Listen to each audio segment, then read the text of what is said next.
கரூர் தொகுதி திமுக வேட்பாளர் ஆசியம் தியாகராஜனை குழந்தைகள் ரோஜாப்பூ கொடுத்து வரவேற்றனர்.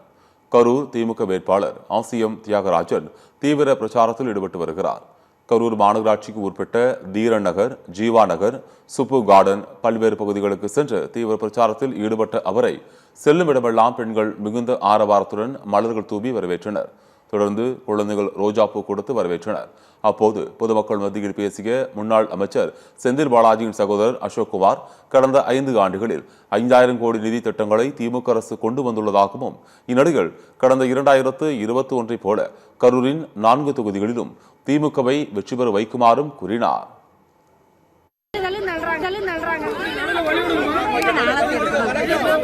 உங்களை தேடி போறாருமா அமைச்சரோட அன்பு தம்பி வழி வழி விடுங்க. தாய்மார் வெயிட் பண்றாங்க. நிர்வாகிகள் மாலை மரியாதை செய்கிறார்.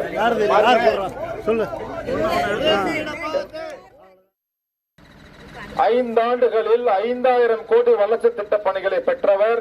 20 ஆண்டு கால அரசியலில் இந்த கரூர் மாவட்டத்தில் உள்ள ஒரு ஸ்கீமும் ஒரு பணியும் செந்தில் பாலாஜியால் பெற்றது மட்டுமே.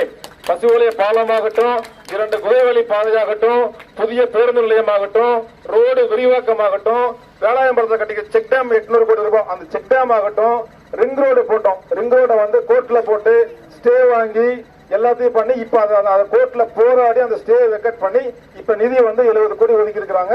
எலெக்ஷன் முடிஞ்ச உடனே அந்த ரிங் ரோட்டுக்கு உண்டான பணி இமீடியட்டா ஆரம்பிக்க போறாங்க. 2021 4 சட்டமன்ற தொகுதியிலும் கரூர் மாவட்டத்தில் உதயசூரியன் எப்படி வென்றதோ 2026 பொது தேர்தலிலும் கரூர் மாவட்டத்தில் 4 சட்டமன்ற தொகுதிகளையும் உங்களின் பேர் ஆதரவோடு மீண்டும் உதயசூரியன் வெல்லும்.